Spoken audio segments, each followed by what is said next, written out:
लक्षवेधी क्रमांक 3. अध्यक्ष महोदय, मुंबई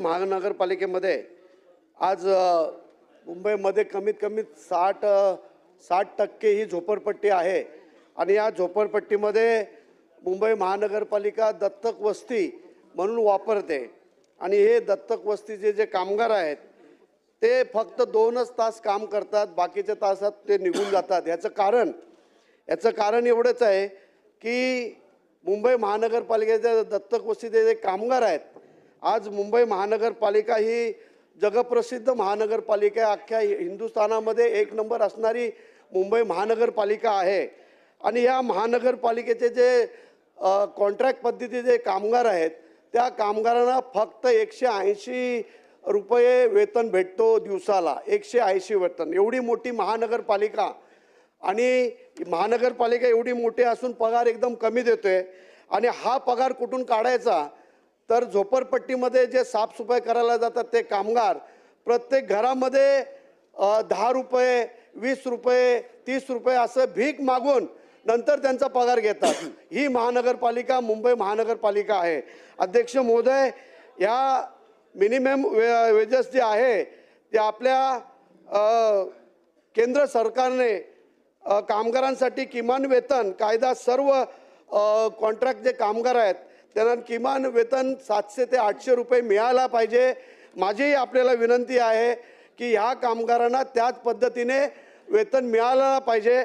आज त्या कामगार गटर साफ करतात, शौचालय साफ करतात, ते कामगार घरोघरी जाऊन कचरा जमा करतात, तेच कामगार कुठे अर्जंट जर कुठल्या महानगरपालिकेच्या अधिकाऱ्याला साफसफाई करायचं असेल तर ते दत्तक वस्तीचे कामगारच बोलवतात आणि त्यांना काम करायला सांगतात। आज मुंबई महानगरपालिकेचा कामगार जो परमनंट आहे तो परमनंट कामगार कमीत कमी 50 ते 60 हजार रुपये पगार घेतो आणि या दत्तक वस्तीच्या कामगारांना फक्त 180 रुपये पर डे देतात।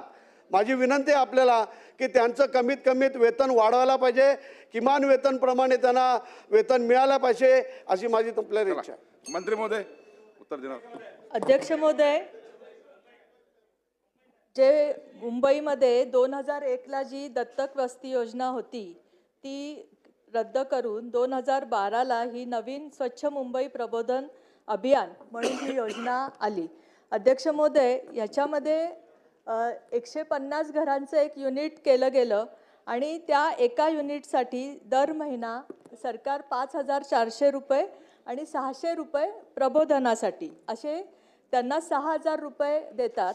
आणि हे कसं आहे की ज्या स्वयंसेवी संस्था पुढे येतील आणि स्वतः की बाबा अशासकीय संस्था सगळ्या की ह्याच्यामध्ये काम करायला ज्या पुढे येतील, ज्यांना असं वाटतं की आपली वस्ती स्वच्छ राहायला पाहिजे, त्या वस्तीतल्या लोकसहभागातून ती योजना राबवावी अशी संकल्पना आहे अध्यक्ष महोदय।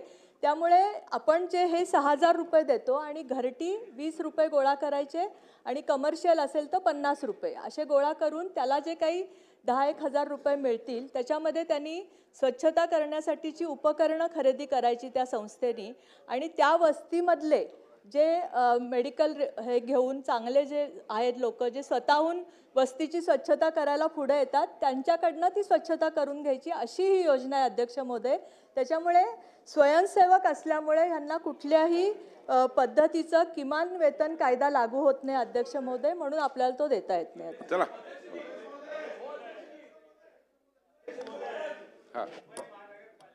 एशिया का सबसे बड़ा महानगरपालिका, मुंबई महानगरपालिका एशिया का सबसे रिचेस्ट धनवान कॉरपोरेशन और अध्यक्ष महोदय वहाँ पे सफाई कामगार के लिए फैसिलिटी के नाम पे जीरो, इतना बड़ा जीरो।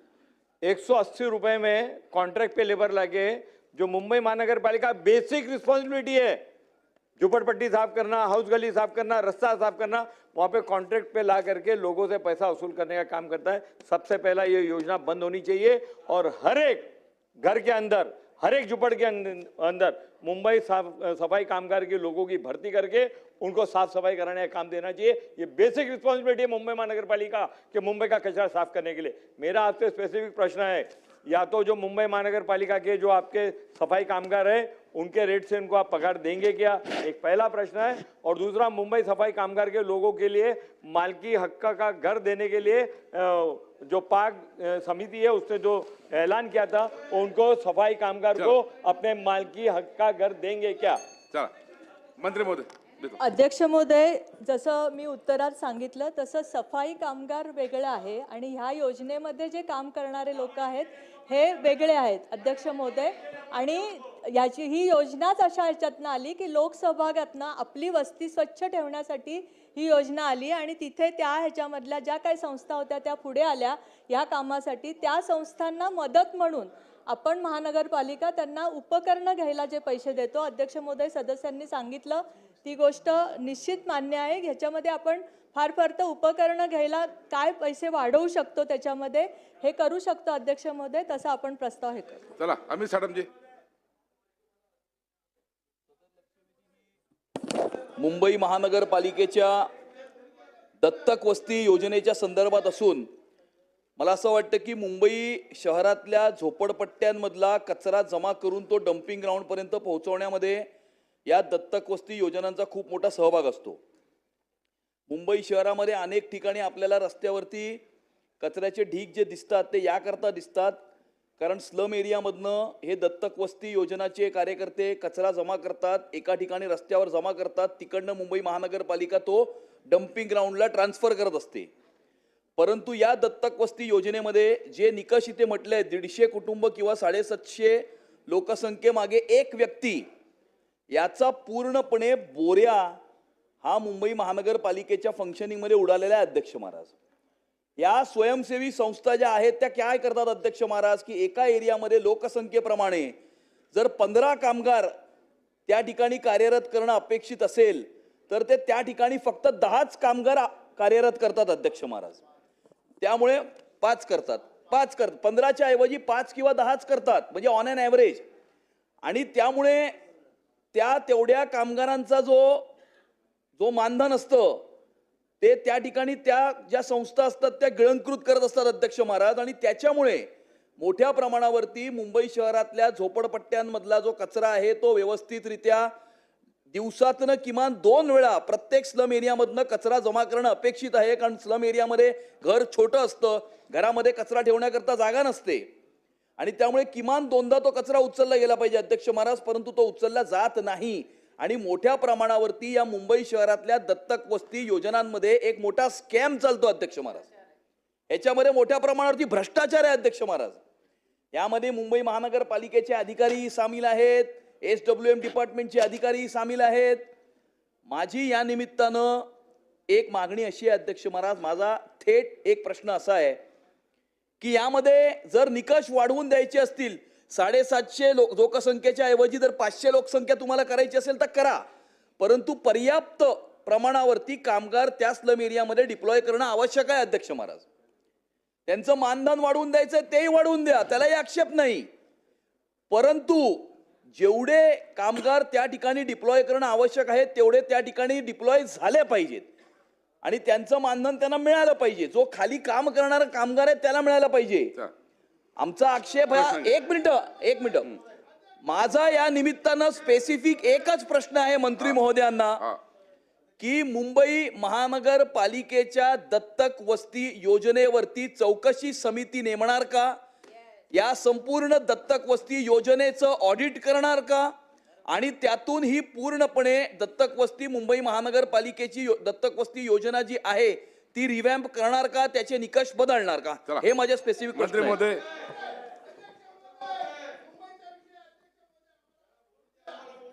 अध्यक्ष महोदय, मुळामध्ये महानगरपालिका जी सेवा पुरवते, जे सफाई कर्मचारी पुरवते, त्याला ॲडिशनल ही योजना आहे.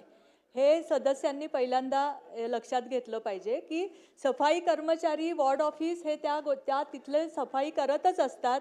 ते कचरा उचलणं, त्यांचे काम करणं, तिथे किती डिप्लॉय केलेले आहेत ते सगळे कर्मचाऱ्यांच्या व्यतिरिक्त ही वस्ती योजना आहे. याच्यामध्ये स्वयंसेवक काम करतात, त्यांना मानधन देण्याचा विषय याच्यामध्ये नाही आहे.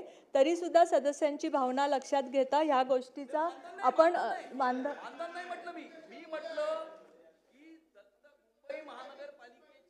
दत्तक वस्ती योजनेचं ऑडिट करणार का, याच्या फंक्शनिंग वरती चौकशी नेमणार का? याच्यामध्ये मोठ्या प्रमाणावर भ्रष्टाचार आहे. जेवढे कामगार डिप्लॉय करणं अपेक्षित आहे तेवढे कामगार डिप्लॉय करत नाहीयेत आणि त्यामुळे या संपूर्ण दत्तक वस्ती योजनेचं ऑडिट करून त्याची चौकशी समिती नेमणार का, हा माझा प्रश्न आहे अध्यक्ष. अध्यक्ष महोदय, सदस्यांनी जे विचारले त्याची माहिती घेऊन त्यांना उत्तर दिलं गेलं. चला शेवटचा प्रश्न घ्या. बोला बोला बोला बोला. हे गरीब कामगार आहेत.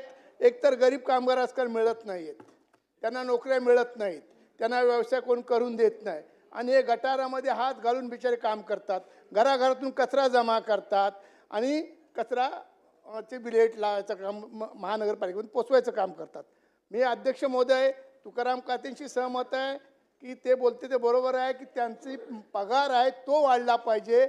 आजकाल बेसिक वेतन आपलं किती आहे ते बघा आणि त्यांना देणारा पगार किती आहे ते बघा. त्यांना पगार दिला साहेब ते काय करतात माहिती आहे, त्यांना पगार भेटत नाही, मग ते प्रत्येकाच्या घरी जातात 10 रुपये मागतात आणि काय लोक त्यांना भिकाऱ्यासारखे हाकलून सुद्धा लावतात. आता त्यांच्यावर दुसरी परिस्थिती उरली नाही म्हणून मी मंत्री महोदयांना सांगतोय, हा मुंबईच्या विषयाच्यावर सखोल अभ्यास करा आपण आणि याच्यामध्ये यांना मानधन वाढून द्या. आणि ज्या अध्यक्ष प्रश्न घ्या. साटम साहेब जे बोलले, एक मिनिट साटम साहेब माझा विषय तुमच्यामध्ये मी नाही बोललो. साटम साहेब प्लीज बोला, साटम माझ्याकडे साहेब बोलले माझ्याकडे ते जे काही अधिकारी ऐका साहेब, जे काही अधिकारी ह्याच्यामध्ये भ्रष्ट असतील कारण ते पेमेंट त्यांना करतात त्यांच्या कॉन्ट्रॅक्टर त्या संस्थेला, त्या अधिकाऱ्यांची चौकशी लावा आणि पण ह्या कामगारांचं मात्र पेमेंट वाढवा. आणि ते जसे साटम साहेब बोलले त्यांना दिवसातून 2-2 काय मी तर सांगतो 3 वेळा कचरा उचलायला लावा. म्हणजे मुंबईमध्ये कचरा होणार नाही, त्यामुळे प्रदूषण पण होणार नाही आणि मुंबई स्वच्छ सुद्धा दिसेल, सुंदर सुद्धा दिसेल. हे जे घोषवाक्य ते पूर्ण मंत्री महोदय उत्तर द्या. अध्यक्ष महोदय, एकतर मी मगाशीच सांगितलं की स्वयंसेवकांचं जे सहाय्यक अनुदान आहे ते पण वाढवण्याची बाब ही मनपाच्या आत्ता विचाराधीन आहे. त्याच्यामध्ये आपण उपकरणं जे लागतात त्याचे पण आपण थोडेसे पैसे वाढवण्याचं पण विचाराधीन आहे. अमित साटमांचा जो मुद्दा होता त्यानुसार जी आहे ती माहिती घेऊन अध्यक्ष महोदय मी पटलावर ठेवेन. चला आता लक्षवेधी क्रमांक 4 ही पुढे ढकललेली आहे आणि आता लक्षवेधी क्रमांक 5